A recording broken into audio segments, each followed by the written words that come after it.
What happens when the people who broke you suddenly need you? I stared at my phone screen like it was a ghost. 18 missed calls.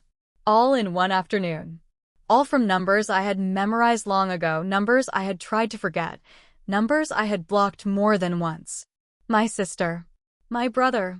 Even the landline from the old house I swore I'd never walk into again. A chill ran through my chest. My first instinct wasn't concern, it was panic. Not the kind of panic you feel when something bad happens to someone you love. No, this was different. This was old panic. Buried panic. The kind that has nothing to do with love and everything to do with fear. Fear of being pulled back. What now?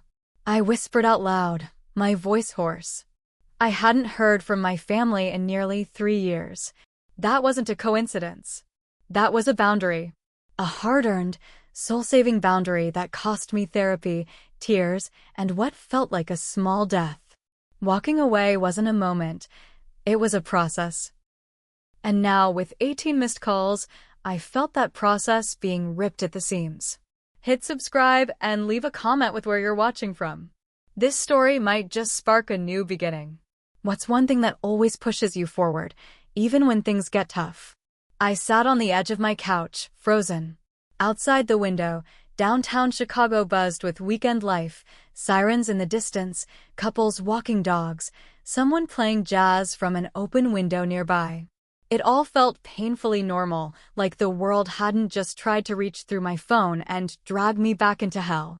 The last time I'd heard from my sister, she called me dramatic for not coming home when our cousin got married. Never mind the years of gaslighting, the subtle digs at my weight, my job, my choices, or the fact that any time I tried to speak up, I was labeled the problem. The black sheep. The ungrateful one. The scapegoat. I could still hear her voice in that last voicemail. Grow up, Rachel. You think you're so much better than us now. No. I didn't think I was better. I just thought I deserved peace. Now my phone was lighting up again. 19. I nearly dropped it. I didn't answer. Not yet. I got up and walked to the kitchen, hoping the motion would break the hold this moment had on me. I poured a glass of water and tried to keep my breathing even. What would they want after all this time? My mind raced through possibilities. Someone's dead. Someone's sick. Or worse, someone needs something. I'd seen it before. Disappear for years, then suddenly reach out when you need money, a ride, a place to crash, or a guilt trip to launch. But this many calls? That wasn't casual. That was urgent. I thought about calling Melissa, my best friend, my anchor during the unraveling. She'd know what to say. She always did. But I didn't pick up the phone. I couldn't speak it out loud yet. Doing that would make it real. And part of me still hoped this was a mistake, a wrong number, a coincidence. I knew better. I looked at the clock. 5:43 p.m. A Saturday. In our family, this was prime chaos time. Growing up, weekends meant long silences or loud fights, rarely anything in between. Mom would start drinking around 4, and by 6, someone was crying or storming off. And there I was, the emotional sponge, soaking up everything so no one else had to feel a thing. I walked back into the living room, my gaze landing on the dusty photo album I'd shoved under the bookshelf a year ago. I didn't look at it anymore, but I couldn't bring myself to throw it out. It was full of snapshots of a life I tried to believe in for a long time. In one photo, I'm 8, holding a birthday cake I baked myself because my mom forgot. My smile was too wide, my eyes too hopeful. Behind me, my sister is rolling her eyes, and my dad is watching a game on TV. No one is looking at the camera but me. Even then, I wanted to be seen. Another ping. 20. Voicemail this time. I hesitated, then pressed play. It was my brother's voice, shaky and low. Rachel, it's Mom. She's in the hospital. Stroke. It's bad. She's asking for you. I don't know what else to say. Please. The silence after the message felt louder than the words. I felt like I'd swallowed ice. I sank to the floor. For a second, guilt came rushing in like a flood. Then it was followed, hard and fast, by rage. How dare they? How dare she? After everything. After years of blaming me for every argument, every bad day, every family meltdown. After making me feel like loving myself was a betrayal. Now they needed me? I buried my face in my hands. Was I really about to be dragged back into this? I didn't have an answer yet. But I knew this was the beginning of something. I reached for the remote and turned off the TV. Then I looked at the phone again. My hand hovered over the call log. Something was pulling me, guilt, maybe? Or the small, aching part of me that still wanted closure. Still wanted love, even when I knew better. But love without accountability? That wasn't love. That was control. And I had escaped it once. Would I survive going back? Hit subscribe and leave a comment with where you're watching from. This story might just spark a new beginning. What's one thing that always pushes you forward, even when things get tough? When you grow up in a house where love has conditions, you learn early how to survive in silence. I wasn't born broken. I was born quiet. I watched more than I spoke. I always knew how to read a room, how to sense when mom's smile was too tight or when dad's silence meant the storm was coming. That's a skill you develop fast when you're the one who gets blamed every time something goes wrong. They say every family has a role. Ours had them down to a science. My sister, Jenna, was the golden child. She could do no wrong. Straight A's, head cheerleader, prom queen, you name it. If she forgot to do something, it was because she was so busy being amazing. My younger brother, Luke, was the baby. Sensitive, sweet, and constantly rescued. If he made a mistake, someone else was always at fault. And me? I was the problem. The drama queen. The too much. The scapegoat. It didn't start all at once. At first, it was small things. Rachel, why didn't you remind me we had a parent-teacher meeting? Rachel, stop being so emotional. Rachel, don't ruin this for everyone. By the time I was 10, I already knew the routine. When someone was angry, I became the target. If there was tension in the house, it was my job to absorb it. If Jenna was struggling, it must have been my attitude. If Luke was acting out, I must have upset him. I remember the first time I realized I wasn't seen the same as them. I was 7. Jenna pushed me into the coffee table during an argument. I split my lip and needed 3 stitches. Mom looked me dead in the eyes and said, well, if you didn't provoke her, she wouldn't have done that. I learned something that day. It didn't matter what actually happened. It only mattered what they wanted to believe. My relationship with Mom was the most complicated. She could be kind in public, loving even. She knew how to put on a show. But behind closed doors, there were looks that froze your soul, sighs that said more than words ever could. She liked control. She liked order. And I didn't fit into her plan. I asked too many questions. I cried when I didn't understand why she was upset. I tried to be close to her, and that seemed to make her angrier. Once, when I was about 11, I asked her why she always looked disappointed in me. She turned, not missing a beat, and said, because you always give me reasons to be. I carried that sentence like a stone in my chest for years. Dad was present physically, but emotionally, he might as well have been on another planet. His job consumed him, or so he said. But I think he just preferred silence over conflict. When Mom lashed out, he would disappear behind the newspaper. When I cried, he'd quietly leave the room. The worst part? When I brought up how I felt to anyone in the family, I was told I was being dramatic. Too sensitive. Unreasonable. Ungrateful. I started keeping journals. Pages and pages of feelings I couldn't say out loud. I wrote letters I never sent. Sometimes I'd stand in the mirror and practice saying, I'm not okay, just to see what it felt like to say the words. But I never said them at home. In high school, things got more subtle, but more painful. Jenna got a car on her 16th birthday. I got a lecture about responsibility. Luke skipped class and got caught smoking. We all had to sit in a family meeting about how I'd been a bad influence. I got accepted into an out-of-state college on partial scholarship. Mom's response? Don't get your hopes up. You're not exactly Ivy League material. Still, I kept trying. I volunteered for family events. I cleaned without being asked. I gave my paycheck from my part-time job to help with bills. Nothing made a difference. The target on my back just got bigger. There was one bright light. Grandma June. She was my dad's mom, and she saw me. You've got a soft heart, Rachel, she used to say, stroking my hair. That's not a weakness. It's your strength. She called out the favoritism once. I remember her telling my mom at Christmas, you treat that girl like she's the enemy. One day you're gonna wish you hadn't. After that, Mom stopped inviting her over as much. By the time I left for college, I felt more like an orphan than a daughter.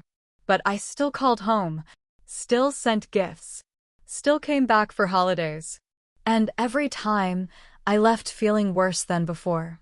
The thing about being the scapegoat is that it becomes your identity if you're not careful. You start to believe you really are the cause of everything. You apologize just for existing. You question your worth every time you speak. That was my reality for over 20 years. Until the day it wasn't. Looking back, the signs were there. I just wasn't ready to see them. Like how I felt lighter when I was away from them. How I never had panic attacks in my dorm, but always did the week before Thanksgiving. How I found more family in a roommate I'd known for 6 months than in relatives I'd known my whole life. Melissa used to say, you act like your family is a hurricane, and your only job is to hold the windows shut. She was right. And eventually, I let go of the window. But before I walked away, I had to understand how I got there. That little girl who made cakes by herself. Who memorized everyone's moods to stay safe. Who took on blame that was never hers. She wasn't dramatic. She wasn't broken. She was surviving. And now? Now she was waking up. Love wasn't warm in my house. It wasn't hugs and open arms. It was a transaction, a delicate, unspoken deal. You do what we want, and we'll let you feel like you belong. That kind of love? It always comes with strings. After I left for college, I thought things might change. With some distance, maybe my family would finally see me clearly. Maybe they'd miss me, appreciate me, reach out not to scold or blame, but just to talk. They didn't. Unless they needed something. It started small. My mom would call about bills she forgot to pay. Can you just Venmo me $50 real quick? I'll get you back next week. Spoiler, she never got me back. Then it was errands when I came home for the holidays. Can you take your brother to his appointment? Can you pick up your dad's medication? Your sister's kids are sick. Can you go buy groceries? And always, that phrase I began to hate. You know we can count on you. It wasn't a compliment. It was a leash. One winter break, when I was 20, I came home from college exhausted, barely passing my finals, battling insomnia, and trying to keep my part-time job so I could afford textbooks. I'd barely dropped my suitcase before my mom said, "Dinner's in an hour." "You're cooking, right?" "No, how was your trip?" "No, I'm glad you're here." Just expectation. I cooked. Then I cleaned. Jenna came in halfway through dinner, dropped her purse on the table, and said, "Ugh, this smells amazing. I've been working all day. So glad someone had the energy to cook." I looked up from the sink, soaking wet, and said nothing. And when Mom praised her for bringing the family together, I swallowed the bile in my throat and smiled. Like always. But things started to crack the Christmas I turned 21. I had saved for months to buy everyone thoughtful gifts. Personalized mugs, handwritten cards, even a framed photo of me and Luke at his soccer game, one of the few times he ever let me into his world. When they opened them, they barely reacted. My mom looked at her mug, raised an eyebrow and said, "You didn't get the colors right." Jenna didn't open hers at all, said she'd get to it later. Dad blinked twice and said, "Oh, nice." Luke was the only one who said thank you. Even then, it sounded like a reflex. And then Jenna handed out her gifts. Designer scarves for Mom, AirPods for Dad, an expensive watch for Luke. And me? A gift card. $10. To Duncan. Thought it'd be enough for a coffee and a donut. She smirked. Mom laughed. Rachel loves cheap stuff. She's our little minimalist. The worst part? They weren't even trying to be cruel. That was just normal. Later that night, I went outside to sit on the frozen porch. My fingers were shaking, not from cold, but from something deeper, something hot and bitter rising in my throat. Melissa texted me. Survive the circus? I replied. I'm the clown, apparently. She called immediately. What happened? And for the first time in my life, I told someone everything. From the birthday I spent alone, to the Thanksgiving where Mom told me I was the reason the family wasn't happy. She didn't say I was overreacting. She didn't try to explain it away. She just listened. And when I was done, she said something I'll never forget. Rachel, you are the healthiest person in a sick system. That's why they can't stand you. I started to see it then. The pattern. The trap. My family didn't want me to grow. They wanted me manageable. Every time I tried to set a boundary, they called it selfish. Every time I asked for emotional honesty, they called it drama. Every time I tried to leave, they played the guilt card. That's when I understood. Their love wasn't love. It was debt. And I'd been paying it off with my self-worth since childhood. The turning point came the following spring. I lost my job due to a sudden budget cut. Rent was due. I had no backup, no savings, no idea what to do. Desperate, I called home, not for much, just a small loan to get through the month. My mom answered. I could hear Jenna laughing in the background. I explained everything. My voice cracked, and I hated that it did. Mom paused, then said, maybe if you had made better choices, you wouldn't be in this situation. Click. She hung up. I stood in my tiny studio apartment, holding the phone like it might scream again. But it didn't. The silence that followed was the clearest message they'd ever sent. You're only useful to us when you're not the one needing help. That night, I cried so hard I threw up. Then I sat on the floor and stared at the wall until morning. And in that emptiness, something snapped, but not in the way I expected. It wasn't rage. It wasn't despair. It was clarity. I didn't need them. I never really had them. And maybe, just maybe, I was worth more than being their emotional punching bag. Melissa helped me apply for emergency aid. I found a second job delivering groceries. I kept going day by day, rebuilding from scratch. It wasn't pretty. It wasn't easy. But it was mine. And every step forward I took was a step away from them. It started with a candle. A dumb, scented candle that said pumpkin patch on the label. I brought it as a gift, thinking it might soften the edges. I hadn't been home in over a year, not since Mom hung up on me when I asked for help. But somehow I'd convinced myself to try one more time. One last chance, I told Melissa, holding the wrapped candle like it was a peace offering. She looked at me, gently but firmly, and said, just don't expect them to be different. I nodded. I heard her. But somewhere deep down, I still hoped. The moment I walked through the front door, I knew nothing had changed. The house smelled the same, roasted turkey, cinnamon, and the faint scent of old resentment. Mom was in the kitchen, apron on, barking orders at Luke. Jenna was already there, perfectly dressed, sipping wine like it was a lifestyle shoot. Oh, you came, Mom said, glancing up briefly. That was the welcome. I handed her the candle. She took it, looked at the label, then set it aside without a word. No hug. No, I missed you. Just back to barking. I stood there for a moment, coat still on, wondering if I should have stayed in Chicago. Dinner was tense before we even sat down. The table was beautifully set, Mom's doing, of course, but nobody looked at each other. Jenna scrolled through her phone. Luke barely spoke. Dad was watching football in the living room like he couldn't be bothered. I offered to help plate the food. Mom handed me the mashed potatoes and said, just don't screw up the portions. I smiled through gritted teeth. Halfway through dinner, it happened. Jenna was complaining about her latest breakup, number 4 that year. She looked at me and said, "At least I'm trying." Unlike some people who can't even keep a job, much less a relationship. The fork paused halfway to my mouth. Mom didn't say a word. Dad sipped his drink. Luke smirked. I blinked.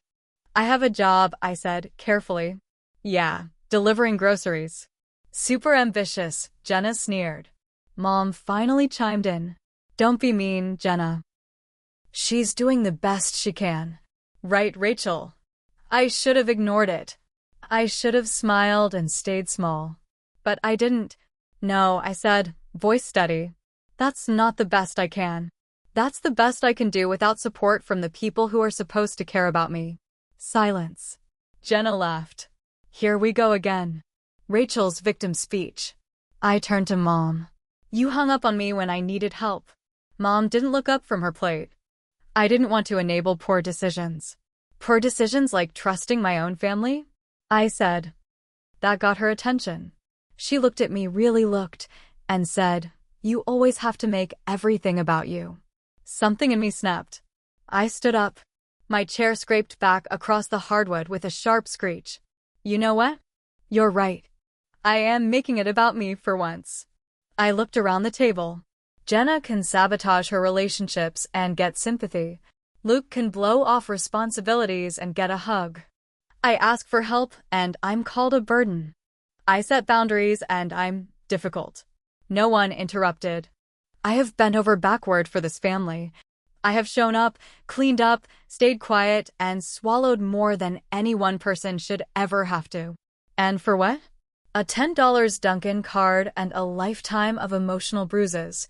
Luke muttered, "Drama queen strikes again." I spun toward him. "You ever once thanked me for covering for you when you skipped school? Or for driving you to your therapist when no one else would?" He shut up. I looked at Mom. "I don't want an apology. I just want you to admit what you've done." She narrowed her eyes. "I don't know what you're talking about." And that was it. The final brick. I grabbed my coat. "You're right," I said, quieter now. "You don't know. And you don't want to." Jenna rolled her eyes. "Are you seriously leaving before dessert?" I looked at her. "I've been leaving for years. This is just the first time I'm doing it out loud." Then I turned and walked out the door. Outside, the cold hit me like a slap, but it felt good. Real. Honest. Clean. Snowflakes had started to fall, dotting the sidewalk like tiny white truths. I walked toward my car, hands shaking, heart pounding. But I didn't cry. Not this time. Melissa texted. "You good?" I wrote back. I walked out. "For real this time." She replied instantly. "Proud of you. Call me when you're ready. I've got wine and ice cream."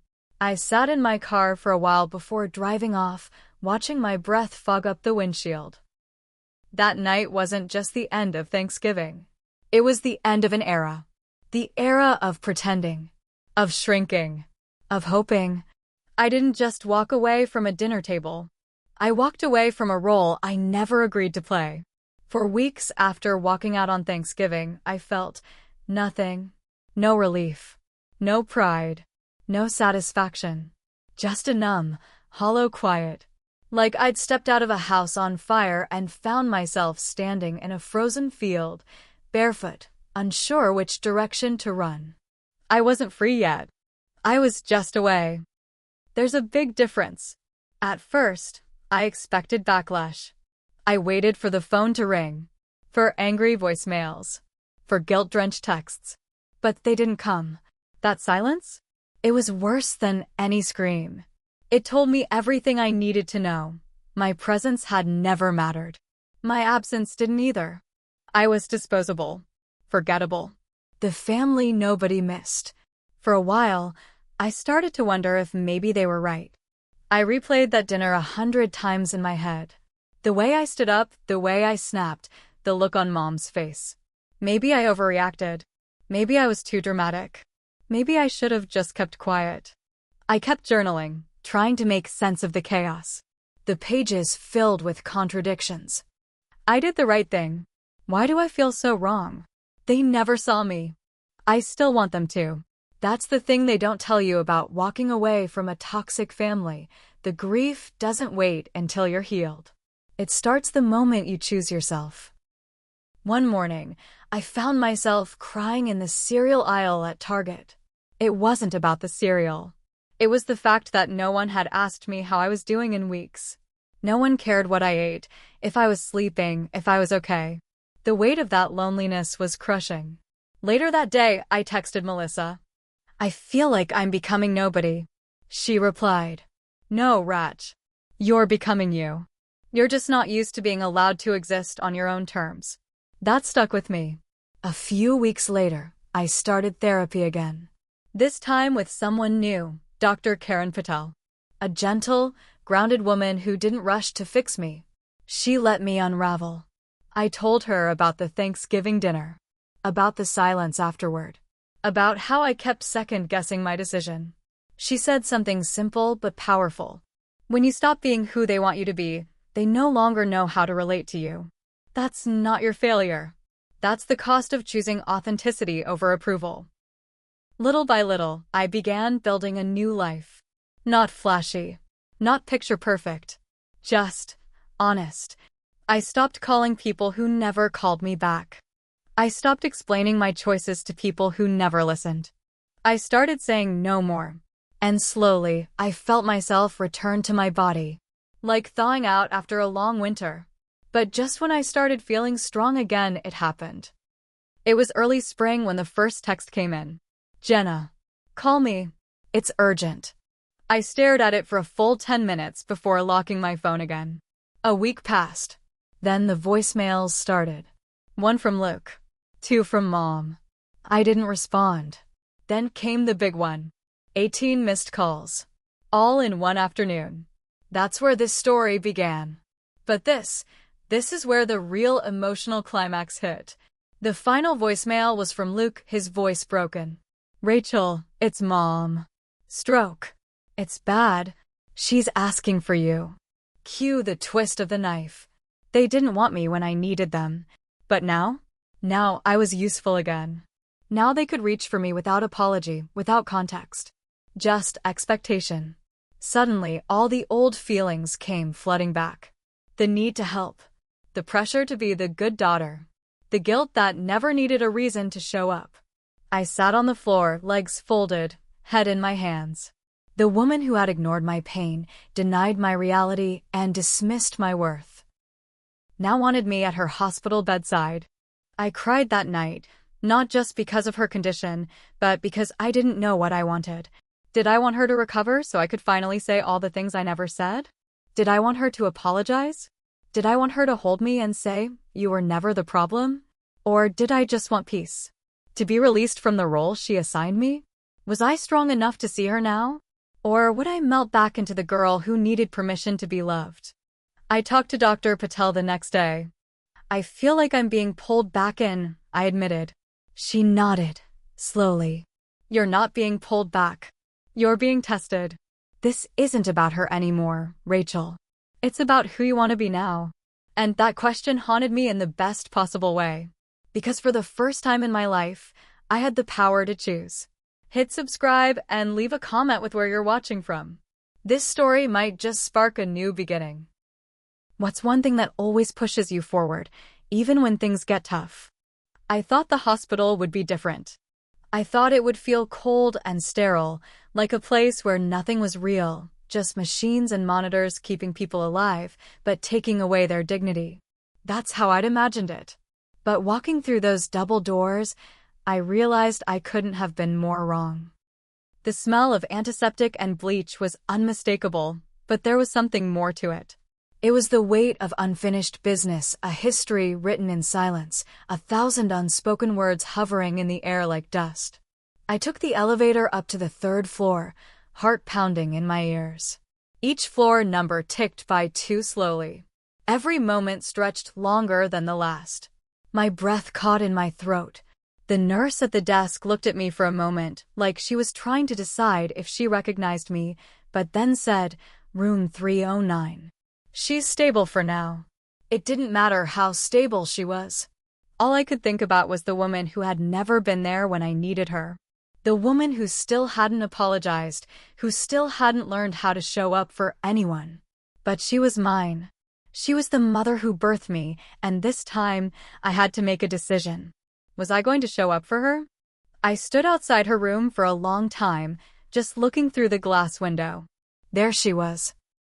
Lying in bed, pale and hooked up to IVs and machines, her breathing slow and shallow. She looked so small. So vulnerable. The anger I thought would be waiting for me never came. Instead, there was something else. Something soft. Something raw. Maybe it was pity. Maybe it was regret. Maybe it was just the truth of being human. I knocked lightly before entering. The door clicked open with a soft creak. She didn't hear me at first. Her eyes were closed, and the sound of the machines beeping filled the room, rhythmic and almost peaceful. But then she turned her head slightly, and her eyes opened. The moment our gazes met, I saw something I never thought I'd see in her eyes: fear. "Rachel." Her voice was hoarse, weak, but it carried a question in it. "What are you doing here?" I didn't answer immediately. Instead, I just stepped into the room and let the silence settle between us. I pulled a chair closer to her bed and sat down, my back straight, my heart thumping in my chest. She tried to lift her hand toward me, but it trembled. Her fingers curled weakly, struggling to reach out. "Please, sit by me," she whispered. And for a moment, I didn't move. I didn't know if I could. This woman, my mother, had been the one to teach me what it was to feel small. To make me feel like I didn't matter. To ignore my pain and make me feel like I was always the one at fault. She had abandoned me emotionally for so long. I wasn't sure if I had room in my heart to care. But in that moment, her fragility cracked something open. It wasn't forgiveness I was feeling, it was humanity. The simple truth that, at the core of all of us, we are imperfect, broken people who make mistakes. Even mothers. Even the people who were supposed to love us the most. I took a breath and slowly placed my hand in hers. The touch was almost foreign, like it had been years since I'd allowed myself to let her in. For a long time, we just sat there. Neither of us spoke. The beeping of the monitors, the steady rhythm of her breathing, it was all that filled the room. But in that silence, I felt the walls I had spent years building slowly start to crack. And then, finally, she spoke. "I'm sorry," she said, her voice weak, barely audible. I looked up. My heart skipped a beat. Did she really say it? "Sorry. I didn't know how to be a good mother," she whispered, a tear slipping down the side of her face. "I was too busy trying to control everything. Trying to fix things." "But I didn't fix you, did I?" I shook my head slowly. "No, you didn't." Her eyes welled up with more tears, and her lips trembled. "I never meant to hurt you, Rachel. I was just so scared. I was scared of losing control of everything, of losing you too." I felt the weight of her words settle into my chest. The anger I'd carried with me for so long began to unravel, piece by piece. But it didn't make everything okay. It didn't erase the years of hurt. Instead, it gave me the space to acknowledge that I didn't have to carry her burden anymore. That wasn't my job. It wasn't my responsibility to fix her. "I needed you," I said softly, my voice almost breaking. "I needed you to listen to me, to see me. I needed you to be there when I was drowning." She squeezed my hand, her eyes filled with more regret than I had ever seen in her. I know, baby. I'm so sorry." I stayed with her for hours, not because I needed to, but because something in me had shifted. I didn't need to fix her. I didn't need to hear every apology or make everything perfect. What I needed was to see her for who she was. To accept that she was flawed. And that her flaws didn't make me any less worthy. When I left the hospital that night, the emotional weight I had carried for so long felt a little lighter. But as I walked out of the sliding doors and into the cold night air, I wasn't sure what to do with what had just happened. Was I supposed to forgive her? Was I supposed to let her back into my life, knowing how much I'd been hurt? I didn't have answers. But maybe that was okay. For the first time in years, I didn't feel like I needed to. The days after the hospital visit felt like walking through fog. I was no longer the daughter who had been ignored or dismissed. But I wasn't the daughter who had been accepted either. My mother's apology had created something new, something fragile, something uncertain. For the first time in my life, I wasn't sure what role I was supposed to play. I was free, yes. But I wasn't sure who I was without the identity I had carried for years. The family scapegoat, the fixer, the one who always had to save everyone. I went back to work a few days later, the normal routine of grocery deliveries, the monotony of checklists and clocking in and out. But the quiet was different now. It felt like I was listening to the world through a thick veil, disconnected from everyone, still reeling from that visit. That wasn't all I was carrying. The guilt was back, a constant companion. I felt guilty for not rushing back to Mom's side sooner, guilty for not being the perfect daughter when she needed me most. But I also felt guilty for not being sure how to move forward with her. There was a part of me that didn't know if I could ever trust her again. After all, years of emotional neglect don't just disappear with an apology. How could I forget the countless times I had poured my heart out, only to be dismissed as too dramatic or too sensitive? But another part of me, the one that had started to understand the fragility of human nature, wondered if I could learn to forgive her, not for her sake, but for mine. I called Melissa the day after the hospital visit. I don't know what to do, I told her, my voice wavering. You don't have to know, Rach. You just have to feel it. Take it one step at a time. You've already made huge progress. That was Melissa's gift. She didn't push me toward decisions. She just let me feel, even when it was hard.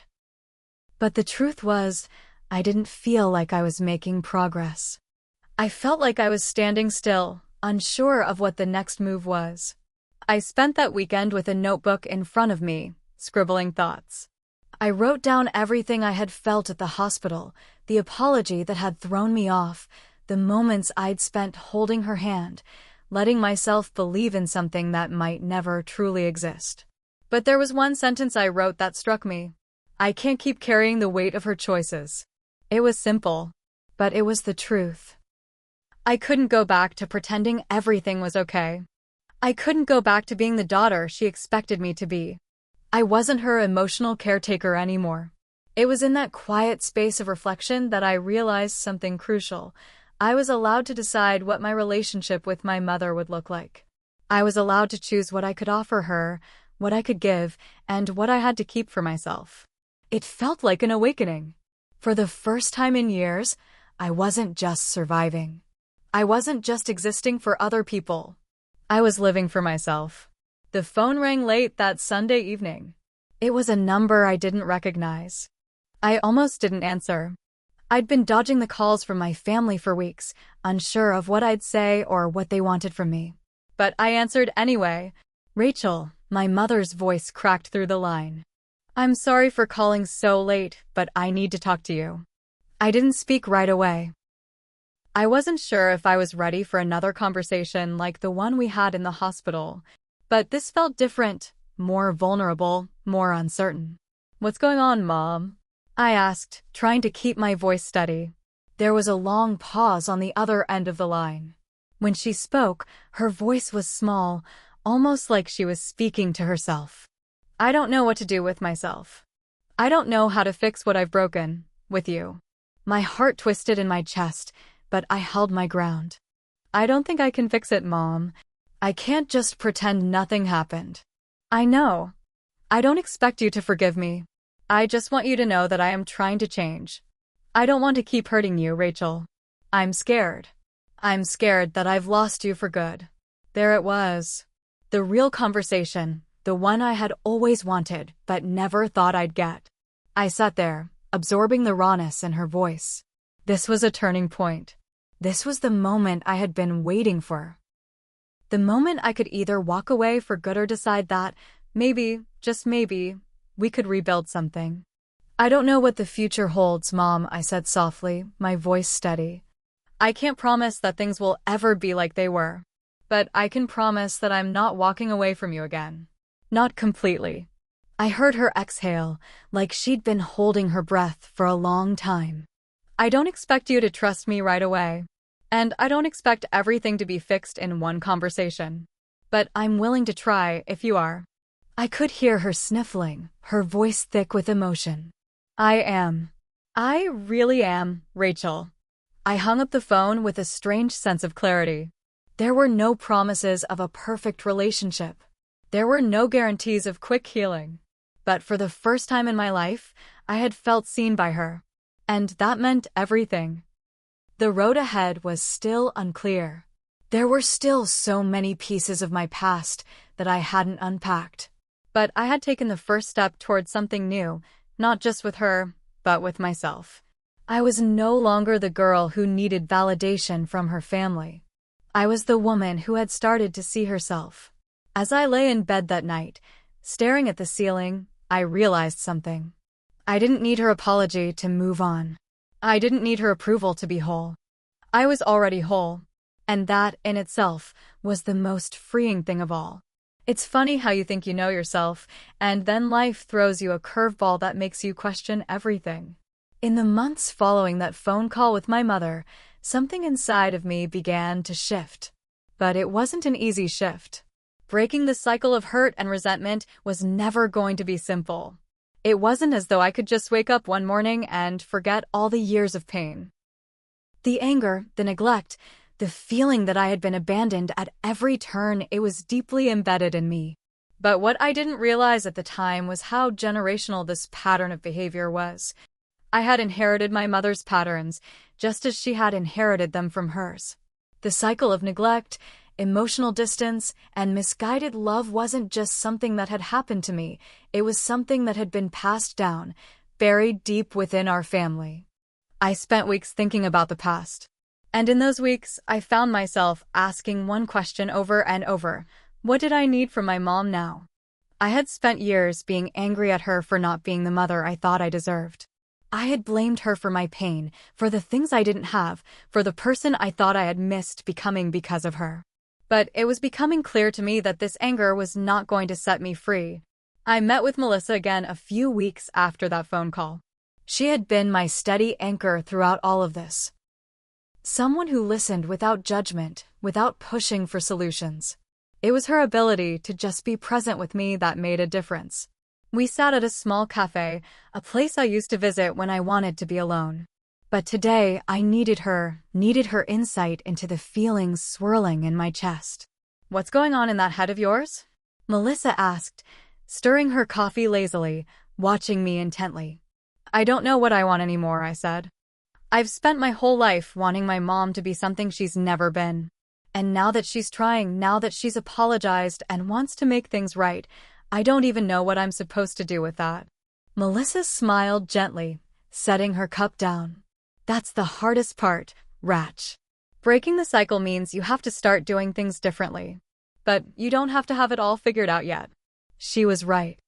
I didn't need to have all the answers. I had spent my entire life trying to fit the narrative of the perfect daughter, the one who got things right, who always played the part. I was done with that.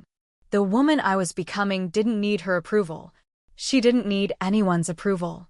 I was allowed to set boundaries, and it was time to do that. It was difficult, though. The guilt would always try to sneak in, like when I wouldn't return her calls right away, or when I'd hear her voice breaking through the phone, begging for a chance to show that she could be a better mother. The temptation to fall back into old patterns of placating, of becoming the person who always fixes things, was strong. But this time, I pushed back against it. I told myself that it wasn't my job to fix her. 2 weeks later, my mother called again, this time with more urgency in her voice. "Rachel, I need to talk to you. Can you come over?" There it was again, the feeling of obligation creeping up on me. But I had made a commitment to myself, one that felt as much about my own healing as it did about anything else. "I'm not coming over, Mom," I said, taking a deep breath. "But we can talk on the phone, okay?" There was a long pause on the other end of the line. I could almost hear her thoughts spinning, trying to process the boundaries I was setting. Okay, she said quietly. I understand. And that was it. No pushback. No guilt. No pleading. The conversation we had that night was unlike any we'd ever had before. For once, I didn't feel like I was on the defensive. I didn't feel the need to justify my feelings or my decisions. I simply listened. She talked about how hard it had been for her growing up, how she had never been shown how to love. She admitted her mistakes, but she didn't expect me to fix them. I know I've been a terrible mother to you, Rachel, she said, her voice cracking with emotion. And I've been trying to change. But I can't undo the past. I can't make up for the things I didn't give you. I stayed silent for a moment, gathering my thoughts. You can't, Mom. But you don't have to. I've already forgiven you. I'm not carrying that anger anymore. For the first time in a long time, I felt her shift in her tone. There was no defensiveness, no guilt tripping. It was just two people, speaking honestly, trying to make sense of a relationship that had been broken for far too long. I'm proud of you, Rachel, she said. I'm proud of how strong you are. And I realized that she was proud of me not because of anything I had done for her, but because I had finally started to live for myself. I began to understand something I had never understood before. Breaking the cycle wasn't about fixing her. It wasn't about erasing the hurt. It was about choosing not to let that hurt define me anymore. I wasn't going to let my mother's inability to show love, to be present, shape who I was. I was going to be someone who lived with integrity, someone who didn't rely on the approval of others to know her worth. A few weeks later, I went to her house for the first time in months. It wasn't a grand gesture. It wasn't a sign that everything was okay or that we had somehow magically fixed things. But it was a choice, one that reflected how far I had come. I knocked on her door, and when she opened it, there was a small smile on her face, almost like she was unsure of what to expect. But when I stepped inside, I didn't feel like I was walking into a house full of old memories. I felt like I was stepping into a new chapter. I didn't know where things were going with my mom. But for the first time, I didn't feel like I needed to know. I had broken the cycle, and that was enough. It's funny how life moves forward when you stop fighting it. I used to believe that everything in my life had to be neatly sorted out, all the relationships perfectly mended, every old scar fixed and healed. But that was before I learned the truth. Healing doesn't mean perfection. Healing means growth, even when you don't have all the answers. And sometimes, the new normal is not the one you expect. When I stepped into my mother's house that day, something inside me clicked. It wasn't a big moment. It wasn't like the ground shook or the sky parted. It was quiet, subtle, like the first few notes of a song you've always known, but never truly listened to. This was it, the beginning of something new, even if it felt unfamiliar and strange. The first few weeks of this new dynamic with my mother were awkward. Every phone call felt like we were both walking on eggshells, unsure of what to say or how to navigate the space between us. But despite the awkwardness, there was something different about it. We were both trying. We were both committed to being better, to doing things differently, even if we didn't know what that looked like yet. I saw my therapist shortly after that first visit to Mom's house. Her office was a quiet, safe space, and I had come to rely on our sessions to help me process all the tangled emotions that had surfaced in recent months. "How's your relationship with your mom?" she asked me, settling into her chair with that professional, yet warm, demeanor of hers. "I think it's getting better," I said, pausing as I searched for the right words. "But it's still a mess, you know? It's not like everything's suddenly perfect, and I'm not even sure if it ever will be." She smiled, nodding. "That's the reality of healing. It's never a straight path. But it sounds like you're learning to let go of expectations and just let things unfold. Is that right?" I thought about it for a moment. Yeah, I think so. I used to want everything to fall into place the way I imagined it should. But now, I'm learning that it's okay for things to be messy. For me to be messy. For her to be messy. She leaned forward slightly. That's huge, Rachel. You're accepting that healing isn't about fixing everything right now. It's about being okay with the discomfort, being okay with the imperfections. But it wasn't just with my mom that I had to redefine my boundaries. My family, the one that had left so many missed calls and messages, was another matter altogether. The dynamic with them had shifted, and it wasn't just my relationship with my mom that needed work. They had all been expecting me to be the same person I had always been. The one who cleaned up everyone else's mess, the one who always put them first. But I wasn't that person anymore. And I wasn't sure how to navigate their expectations now that I was learning to live for myself. The calls from my siblings were starting to feel more frequent. Some were concerned, others were annoyed that I wasn't rushing to fix everything. And the guilt, I felt it again, like a weight on my chest. One evening, my sister Carly called. Her voice was tight, like she had been holding something back for days. Rachel, Mom's trying, okay? She's really trying. But you can't just shut her out like this. I sighed, trying to keep my voice steady. I'm not shutting her out, Carly. I'm just setting boundaries. We've been through a lot, and I can't just pretend it's all okay. There was a long pause, and I could tell she was trying to process what I was saying. I get it. I do. But it feels like you're pulling away from all of us. Like you're just gone. I felt a pang of guilt. Carly had always been the one who tried to keep the family together, the one who organized holidays and tried to fix things when they broke. I knew she was struggling, just like I was. But I also knew that I couldn't go back to being the fixer. I'm not gone, Carly. I'm just trying to find my own way, I said, my voice quieter now. I need to do this for me. And I can't keep being the person who fixes everyone's problems. That conversation stayed with me for days. It wasn't that I didn't care about my family. I did, deeply. But I had to learn how to care for myself first. I couldn't keep sacrificing my happiness, my peace, just to fulfill everyone else's needs. As the weeks went by, I found myself slowly adjusting to this new normal. It was still uncomfortable, but it was also liberating.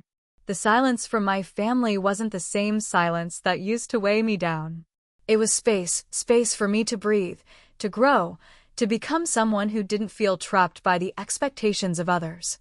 I started spending more time doing things I enjoyed, things that had nothing to do with being a daughter, a sister, a caretaker. I started taking evening walks in the park, something I hadn't done in years. I joined a book club, something I had always wanted to do, but had never made time for. Most importantly, I began to listen to my own voice, the one that had been drowned out by all the others for so long. One Sunday afternoon, I sat with my mother in the living room, sipping coffee in the same spot we used to argue. The silence wasn't uncomfortable anymore. We weren't pretending things were perfect, but we were learning how to be in the same space without it feeling like we were fighting for control. I've been thinking a lot about what you said, my mom told me, looking over at me with a calm expression. About breaking the cycle. And I think you're right. I raised my eyebrows, not sure where she was going with this. You do. She nodded slowly. I think I've spent so much of my life thinking I had to do everything on my own, that I had to be perfect, and it kept me from being the mom you needed. I don't want that for you anymore. I don't want you to carry this burden for me. For the first time in a long time, I felt proud of her. For the first time, it felt like we were both learning together. The new normal wasn't perfect, and I didn't expect it to be. But it was ours. And that was enough. It's easy to think that once you've made a change, the hardest part is over. But the truth is, real growth doesn't come from the initial breakthrough. It comes from facing the aftermath. I had made the decision to walk away from my past, from the family dynamics that had defined me for years. I had set boundaries, worked through my anger, and started healing. But what no one tells you about breaking free from something that's held you hostage for so long is that it doesn't come without a reckoning. For weeks, I thought I was finally in control, like I had finally figured things out. I was spending time on my own, finding my own rhythm, and learning how to live without being the person everyone depended on. But the moment I thought I was settled, everything changed. The first sign of trouble came on a quiet Wednesday afternoon. I was sitting in my apartment, reading through a new book I had picked up at the bookstore when my phone buzzed. At first, I didn't recognize the number. But when I saw the area code, my heart dropped. It was my dad's number. I stared at the screen for a long moment, frozen. The old reflex kicked in. I wanted to ignore it, to pretend I wasn't the person on the other end of the line. But I knew I couldn't. Not anymore. I answered. "Rachel," my father's voice came through, strained and unsure. "We need to talk." Something in the way he said it made my stomach churn. For a brief second, I wondered if this was going to be one of those conversations where he blamed me for everything. But then he spoke again, and the vulnerability in his voice surprised me. "I've been thinking a lot about how things ended with us," he continued. "And I know I didn't always have your back. I didn't always protect you the way I should have. And I'm sorry. I don't expect you to forgive me right now, but I want to make things right."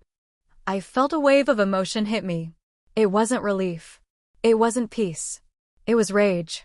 How dare he show up now, after all this time, and think a few words could fix the years of damage? How could he have waited this long to acknowledge all the hurt I had carried for decades? But then, something else shifted inside me. Wasn't this the reckoning I had been avoiding? "I appreciate you saying that, Dad," I said, keeping my voice even. "But I'm not sure I can just forget everything. And I don't think that's what I need right now. What I need is time. I need space." There was a long silence on the other end of the line, and I could hear the weight of my words sinking in. When he finally spoke, his voice was smaller, like he was defeated. "I understand. I just wanted you to know that I'm here. And I'm sorry." I hung up the phone, feeling like the air had been sucked out of the room. I had been expecting anger, but what I hadn't expected was this deep sense of emptiness. My father's apology wasn't enough to fix what had happened. And yet, in a strange way, it was everything. That night, I lay awake, thinking about everything. My mother had tried to apologize, and now my father was doing the same. But I realized something that I hadn't fully processed before. I couldn't hold on to these apologies forever. I couldn't keep waiting for the people who had hurt me to finally show up and fix the broken pieces. If I was going to truly heal, I had to let go of the past in a way that wasn't just about forgiveness. It was about freedom. I thought back to everything I had learned in the past year.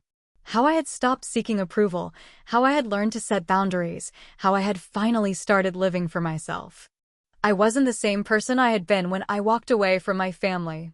And now, the hardest part was accepting that some people weren't going to change, and I couldn't keep waiting for them to do so. The next morning, I woke up with a strange sense of clarity. I knew I had to face the reality of where I stood. I had spent so long hoping that my parents would come around, that they would finally understand the pain they had caused. But the truth was, they were who they were.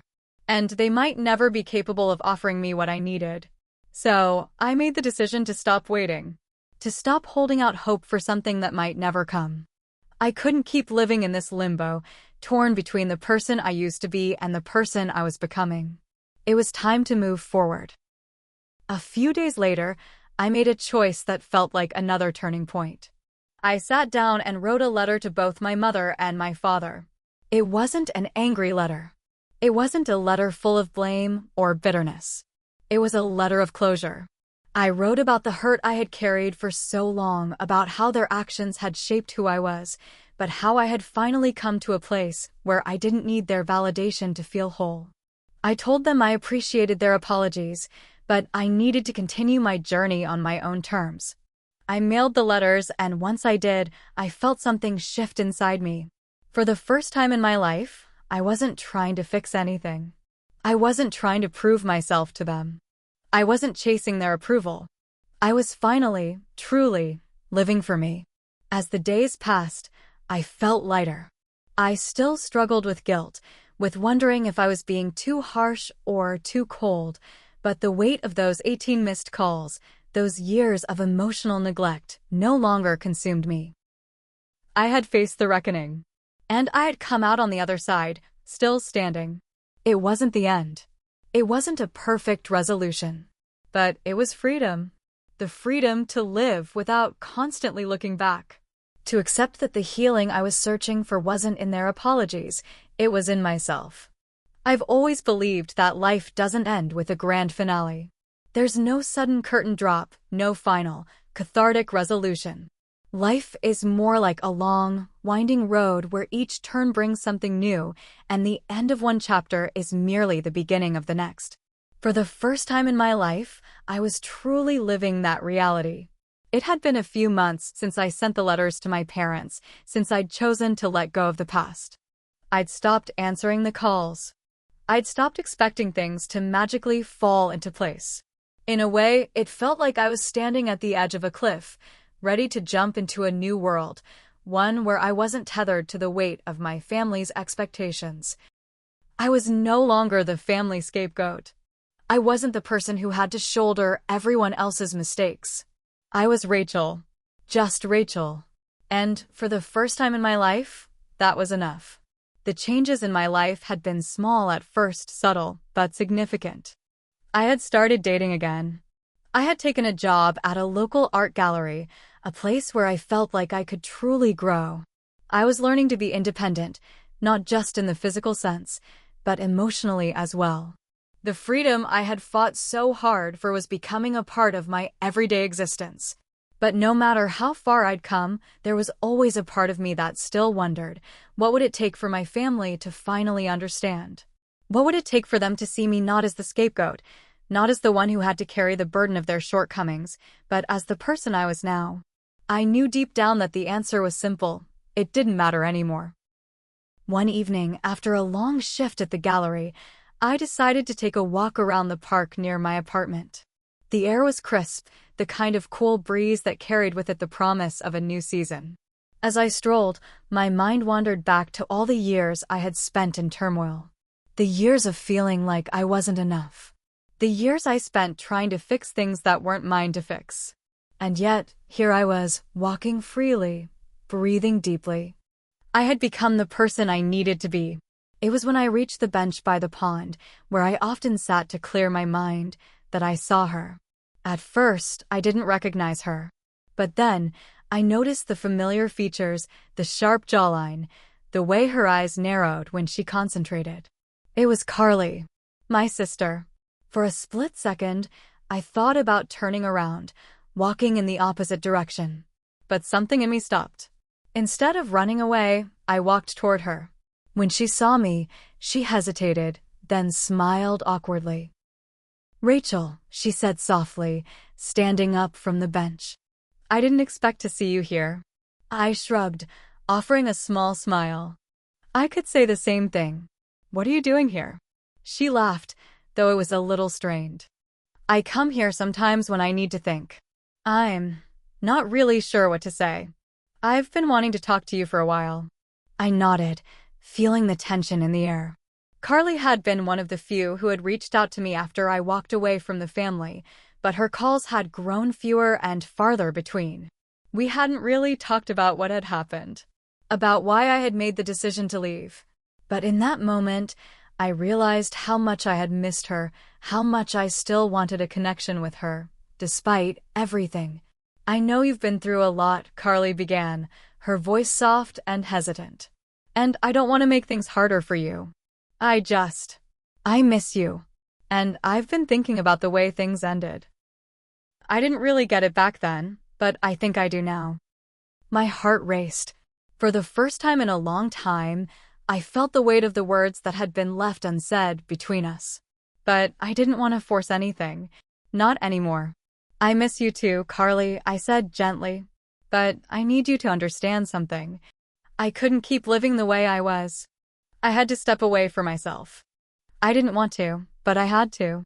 She nodded slowly, looking down at the ground for a moment. When she looked back up, her eyes were filled with emotion. "I get it," she said quietly. "I don't think I really understood before, but I do now. I never realized how much you were carrying. I never saw how much it hurt you." There it was. The reckoning I had been waiting for. The moment when Carly, my sister, the one person who had been there for me through thick and thin, finally understood. It wasn't the perfect apology, but it was real. And for the first time in a long time, I felt like the burden of the past had lifted a little. "I'm glad you get it," I said, my voice trembling slightly. "But I need you to understand that I can't go back. I can't go back to who I was." She reached out, gently placing her hand on mine. "I'm not asking you to. I just want you to know that I see you. And I'm sorry for not seeing you sooner." We stood there for a moment, the silence between us comfortable. I realized then that I wasn't alone. That, despite everything, I still had my sister. And while things would never be the same as they once were, this moment, this understanding, was a step in the right direction. The weeks that followed were filled with small moments of healing. Carly and I spent more time together, slowly rebuilding the trust that had been fractured. We didn't have all the answers, and we didn't pretend everything was perfect. But it didn't need to be. I had stepped into a new chapter of my life. And while I knew it would take time to fully let go of the past, I no longer felt tethered to it. I had found peace, not in forgiveness, not in perfect resolution, but in freedom. The freedom to live my life on my own terms. The freedom to be me. And that, I realized, was the beginning of something beautiful. I never thought it would come to this. After everything, the years of silence, the distance, the new life I had built, I thought I had left my past behind. I had finally found peace in being myself, and yet, there it was, creeping back into my life like a shadow I couldn't escape. The phone rang again. For a moment, I stared at the screen, watching as the number flashed. It was the same area code, the same one that had haunted me for years. I thought about not answering. I had learned to live without these calls, without their constant need for validation, without their toxic pull. But this time was different. This time, it felt like something had shifted inside me. I was no longer that scared, insecure girl, hoping for love that would never come. I was stronger now. I had built walls around my heart, but there was still a crack, a tiny sliver, where they could get through. And somehow I knew this call was different. This time, it was the moment I had been waiting for. Or maybe, the one I had been dreading. I picked up. "Rachel," my mother's voice came through, shaky and fragile. "I need to talk to you." My heart skipped a beat. I didn't recognize the woman on the other end of the line. She wasn't the mother who had been too busy to listen, too cold to care. This was a different voice, a softer one, a voice full of regret. "I'm listening," I replied, my voice surprisingly steady. I had come so far to get to this point. I wouldn't let her drag me back into the chaos. There was a long pause, and for a moment, I thought she might hang up. But then, she spoke again, each word careful and heavy. "I made a mistake. I didn't see how much I hurt you, how much I neglected you. All these years, I kept telling myself it was for your own good. But I was wrong. I pushed you away when all you needed was love. I need you to know that I'm sorry. And I want to try to fix things, if you're willing." I hadn't heard those words in so long. "I'm sorry" from her mouth, from the people who were supposed to love me unconditionally, yet had let me down in ways that were too many to count. I had spent years trying to get them to understand, to show them how much they had broken me, but every time, I had been met with silence or indifference. And now, here she was, asking for forgiveness. It wasn't easy. It would never be easy. The wounds were still fresh, and the scars, though faint, would never completely fade. But there was something different about her apology, something that made me want to listen, to hear her out. "I don't know if I can forgive you," I said, the words tasting bitter on my tongue. But they were honest. For all the pain I had endured, I couldn't just erase it with a few words. "I understand," she replied softly. "But I need you to know that I'm not asking for your forgiveness right now. I'm asking for a chance to show you that I can do better. I can be better." I didn't know what to say. Part of me wanted to scream at her, tell her that it was too late, that I had already moved on, that I didn't need her anymore. But the other part of me, the part that still longed for the mother I had once known, wanted to believe her. "I'm not the same person I was before," I finally said, breaking the silence. I've changed. And I'm not going to go back to who I was, to what we had. But if you want to try, if you really mean it, then we can talk. We can start over. But I won't go back to being your scapegoat. Not anymore. There was another pause. And then a soft, I don't want you to be that person. I just want you to be my daughter again. The conversation ended on a note that felt neither hopeful nor final. It was more like the opening of a door, just a crack, with the possibility of something new on the other side. But I wasn't ready to walk through it yet. In the days that followed, I felt conflicted. I wasn't sure what to do with the apology. Part of me wanted to ignore it, to move on and keep my distance, to protect the life I had finally built for myself. But another part of me, one I didn't expect, wanted to give her a chance. Maybe not for her, but for me. For the little girl inside me who had always wanted her mother's love, but had been too afraid to ask for it. I wasn't sure what would come next. Would I truly be able to forgive her? Would we be able to build something new, or would the past always hang over us, waiting to pull us back into the darkness? What I did know was that I couldn't make a decision yet. I couldn't choose to forgive or forget in one phone call. But I had to admit that it was the first real step my mother had taken toward healing, and maybe, just maybe, it was the first step I needed to take as well. And then, just as I thought I was beginning to process it all, my phone buzzed again. I didn't recognize the number, but I saw the area code. I almost didn't answer, but something told me to. I took a deep breath and picked up the phone. It was my father. "Rachel," he said, his voice low. "I know you're probably angry at me, but I need you to know something. Your mom is serious about what she said. And I am too. I know it's late, but we both want to make things right. I'm sorry for everything. I didn't know how to respond. My parents, the people who had caused me so much pain, were suddenly standing at my door, asking for something I never thought they would. Forgiveness. And here I was, caught in the middle. With a life of my own that I had built, and a family that was trying to rebuild their own relationship with me. I didn't know if I was ready to take that leap yet. But for the first time in years, I wasn't just running away from them. I was standing still, taking a deep breath and considering what the next step should be. Hit subscribe and leave a comment with where you're watching from. This story might just spark a new beginning. What's one thing that always pushes you forward, even when things get tough?